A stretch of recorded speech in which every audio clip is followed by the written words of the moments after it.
এই বৃষ্টির মধ্যে সকাল ৬টায় ঘুম থেকে উঠে সংসারের সমস্ত কাজগুলো একা হাতে সুন্দরভাবে গুছিয়ে সেরে নিলাম। শুভ সকাল বন্ধুরা, কেমন আছো তোমরা সবাই? আশা করছি তোমরা সবাই খুব ভালো আছো, আর আমরাও ভালো আছি। আমার আরও একটি নতুন ভিডিওতে তোমাদের সবাইকে অনেক স্বাগত জানাই। আজকে হচ্ছে শনিবার, আর এখন বাজে ঘড়ির কাঁটায় ওই সকাল ৬টা মতো। তবে চলো আজকের ভিডিওটা এখন থেকেই শুরু করছি।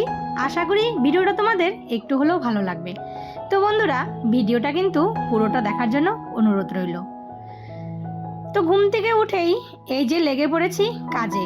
তো বৃষ্টি তো হয়েই যাচ্ছে, আজকে ৩-৪ দিন থেকে এমন বৃষ্টি হয়ে যাচ্ছে, মানে বাড়িঘর পুরো একদম জলে জল হয়ে গেছে। মানে বৃষ্টি সেই বর্ষা মনে হয় না, সেই রকম বৃষ্টি হয়ে যাচ্ছে, আষাঢ় মাসের বৃষ্টির মতো। তো এখন বাইরে বৃষ্টিতে দেখো কত পরিমাণে জল জমে গেছে। আর আমাদের বাড়ির উঠোনটা না সামনের দিকে একটু ঢালু আছে, মানে বাড়ির জলটা রাস্তায় আগে চলে যেত, তো সেটাই এখন রাস্তাটা উঁচু করা হয়ে গেছে। আর এই বাড়ির জলটা না পাস হতে অনেকটা সময় লাগে, মানে ভেতরে একটা পাইপ দেওয়া আছে, তো সেই পাইপটা দিয়ে জলটা পাস হতে অনেকটা সময় লাগে। তো ওইদিকে দেখি পাতা পড়ে পাইপের মুখটা একটু বন্ধ হয়ে গেছে, তো সেটাই লাঠি দিয়ে আমি একটু ছাড়িয়ে দিলাম। তো ভাবলাম যে চান তো করবই, তার আগে ঝিরিঝিরি বৃষ্টি পড়ছে, উঠোনটা একটু ঝাড়ু দিয়ে নিই। আর এই বৃষ্টির মধ্যে উঠোন ঝাড়ু দেওয়া কি যায়? এই যে পাতা তারপর কাগজ পড়েছে, এগুলো সব এই যে দেখো বৃষ্টির জলে ভিজে আটকে আছে। আর এই যে দেখো কত জল হয়ে গেছে, দেখতে পাচ্ছ? তো এই যে জলগুলো একটু ঝাড়ু দিয়ে সুন্দর করে মানে এই পাইপের মুখে জলটা দিয়ে দিলাম, যাতে তাড়াতাড়ি জলগুলো পাস হয়ে যায়। বাড়ির সমস্ত জলগুলো এই মানে রাস্তার সামনে এই যে উঠোনটা এখানে ঢালু আছে, এখানে এসেই জমে থাকে। আর পাইপটা যখন লাগানো হয়েছিল না, পাইপটা আর একটু নিচু করা দরকার ছিল, মানে উঠোনের থেকে একটু উঁচু হয়ে গেছে, তার জন্য না জলটা ঠিকঠাক মতন মানে যেতে সময় লাগে। তো ভাবলাম যে রাস্তাটাও একটু ঝাড় দেই। রাস্তার মধ্যে পাতাগুলো পড়ে এমনভাবে আটকে আছে, ঝাড়ুতে কিছুই যাচ্ছে মানে কিছুতেই যাচ্ছে না। তো ভাবলাম থাক, রোদ উঠলে শুকিয়ে যখন যাবে ভালো করে ঝাড় দিয়ে নেব। তারপর এই যে ঘরের সামনাটায় একটু জল দিয়ে দিলাম, চলে আসলাম চান টান করে সোজা একদম রান্নাঘরে। আজকে আর ঠাকুর পূজা দেওয়া নেই, ঠাকুর পুজোটা আজকে শাশুড়ি মাই দিবে। শাশুড়ি মায়ের আজকে হচ্ছে একাদশী, তো একাদশীর দিন পুজোটা উনিই দেয়, আমাকে আর দিতে হয় না। তাই এই যে সোজা রান্নাঘরে এসে সবার প্রথমে চা বসিয়ে দিলাম। তো আমার জন্য 1 কাপ এই যে লাল চা, আর সাথে নিলাম বিস্কুট। আর সেদিন না নিমকি এনেছিল, তো সেই নিমকিটা আমার আর খাওয়াই হয়নি, আমার বড় ছেলেই চা দিয়ে খেয়ে শেষ করে দিয়েছে, তো এখানে অল্প একটু নিমকি নিয়ে নিলাম। চাটা খেয়ে একটুও বসার সময় নেই, এই যে হাজব্যান্ডের টিফিন করতে হবে, তাড়াতাড়ি হাজব্যান্ডের টিফিনটা করে পাঠিয়ে দিতে হবে। ওইদিকে বাইরে কিন্তু আবার সেই জোরে বৃষ্টি শুরু হয়ে গেছে। রোজকার সেই বলা কথা, তোমরা যারা আমার ভিডিওটা দেখছো এই পর্যন্ত, তো ভিডিওটাতে প্লিজ একটা লাইক দিয়ে দিও। আর আমার এই ভিডিওর কোনো অংশ যদি তোমাদের ভালো লেগে থাকে, তাহলে অবশ্যই একটা ছোট্ট কমেন্ট করে জানিও।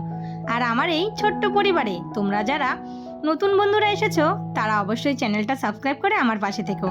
আর যারা অলরেডি কাজটা করে দিয়েছো, তাদেরকে অসংখ্য ধন্যবাদ।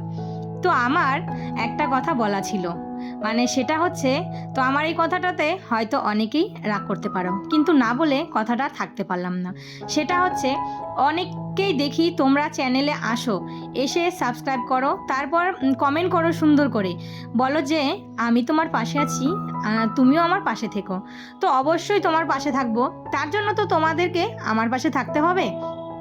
কিন্তু ওই একদিন একটা কমেন্ট করে চ্যানেলটা সাবস্ক্রাইব করে তারপর চলে যাও, তারপরের দিন যদি তোমাদের আর দেখাও পাই না, আর তোমরা কি করো সেই সাবস্ক্রাইবটাও তুলে নাও, মানে একদিনে আমার 2-3টে করে সাবস্ক্রাইব কেটে যাচ্ছে। তো এই জিনিসটা কিন্তু সত্যি বলছি, আমার কেন তোমাদেরও ভালো লাগবে না যদি তোমাদের চ্যানেলে কেউ গিয়ে এরকম কমেন্ট করে তারপর আবার সেই সাবস্ক্রাইবটা তুলে নেয়, তাহলে তোমাদেরও ভালো লাগবে না। আর মানে যে করছে তার হয়তো ভালো লাগতে পারে, কিন্তু আমার সত্যি কথা ভালো লাগে না। তোমরা যদি কাউকে ভালোবেসে তার পরিবারে যাও, তাহলে তোমাকে ভালোবেসে তার পরিবারে তোমাদেরকে থাকতে হবে, তার পাশে থাকতে হবে, অবশ্যই সে তোমার পাশে নিশ্চয়ই থাকবে। যদি তুমি ভালোবাসা দিয়ে যাও তাকে, ভালোবাসা সেও তোমাকে ফিরিয়ে দেবে। কিন্তু এই জিনিসটা করার পর তার কাছ থেকে কি তুমি সেই ভালোবাসাটা পাবে?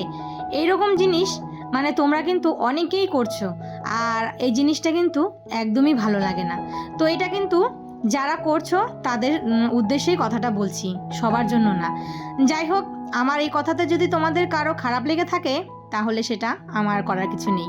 আর যারা আমার প্রকৃত বন্ধু তারা অবশ্যই আমার চ্যানেলে আছে আর আমার পাশে প্রতিনিয়ত থাকে, আর আমিও তাদের পাশে প্রতিনিয়ত থাকি। হ্যাঁ, কোনো দিন হয়তো কোনো কাজের জন্য হয়তো ব্যস্ততার কারণে তাদের পরিবারে যেতে পারিনি, তাহলে তো তার জন্য এটা তো নয় তাদের কাছ থেকে আমি চলে এসেছি কিংবা চ্যানেলে সাবস্ক্রাইবটা তুলে নিয়েছি, এটা কিন্তু না। একদিন দুদিন অসুবিধা সবার থাকতেই পারে, তার জন্য তাদেরকে ছেড়ে আমি কখনোই আসবো না। এইদিকে আমি রান্নার জোগাড় করতে বসিয়ে দিয়েছি। তো আজকে রান্না করব ডিমের ঝোল। তো এই যে বললাম না, সপ্তাহে একদিন ডিমের ঝোল না খেলে না ভালো লাগে না। রোজই তো মাছ খাওয়া হয়, একদিন নিরামিষ তারপর মাংস, আর মাঝে একদিন যদি একটু ডিমের ঝোল খাওয়া হয় তাহলে কিন্তু বেশ ভালো লাগে। আর এই ডিম ছুলতে কিন্তু বেশ ভালো লাগে। যখন না ডিমটা সেদ্ধ করে ডিমটা ছুলতে বসি, তখন যদি ডিম ছুলতে গিয়ে যদি ডিম ভেঙে যায় না, তখন মাথাটা গরম হয়ে যায়। আর ডিমগুলো যদি সুন্দরভাবে ছুলে আসে না, তখন মনে হয় যে পুরো এক পাতা ডিম যদি বসে বসে ছুলি তাতেও কোনো অসুবিধে নেই। তো এই যে দেখো, ডিম আলুটা ছুলে তারপর এখন ডিমের ঝোলটা বসিয়ে দেব। আর আজকে আমি কিন্তু এই যে একবারে দুবেলার জন্য ডিমের ঝোল করছি, রাতে আবার কি রান্না করব। তো চারটা 8টা ডিম নিয়েছি, তো আমরা তো 4 জন, তাই একবারে ডিমের ঝোল বসিয়ে দিলাম। আর আজকে একটা ডিমও নষ্ট হয়নি। কোনো দিন হয়তো ডিমের ঝোল ডিমটা সেদ্ধ করতে দিলে না তখন কি হয়, ফেটে ফুটে যায়। আজ কিন্তু একদম 8টা ডিমই সুন্দর গোটা আছে। তো এই যে মশলাটা কষিয়ে ভালো করে তারপর ডিমের ঝোলটা বসিয়ে দিয়েছি। আর দেখো ডিমের ঝোলের কালারটা কিন্তু দারুণ এসেছে। তো ডিমের ঝোলটা কিন্তু আমি একটু গরম মশলা দিয়ে নামিয়ে দিলাম।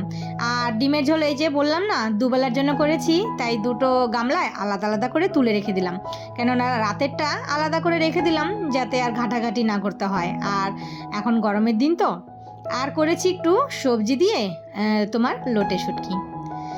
তো এদিকে আমার রান্না বান্না কমপ্লিট হয়ে গেছে। রান্নার পর এই যে কয়েকটা বাসন পড়ে আছে, তো বাসনগুলো তো আগেই মেজে ফেলি। ওই 1-2 বাসন কিন্তু আমার রান্নার পর থেকে থাকে। তো এই যে কয়েকটা বাসন, আর এই যে ছেলেকে খেতে দিয়েছিলাম তো সেই থালাটা, আর এই যে সাজিটা, আর রয়েছে তোমার কড়াই। তো চলো বন্ধুরা, আজকের ভিডিওটা এখানেই শেষ করি।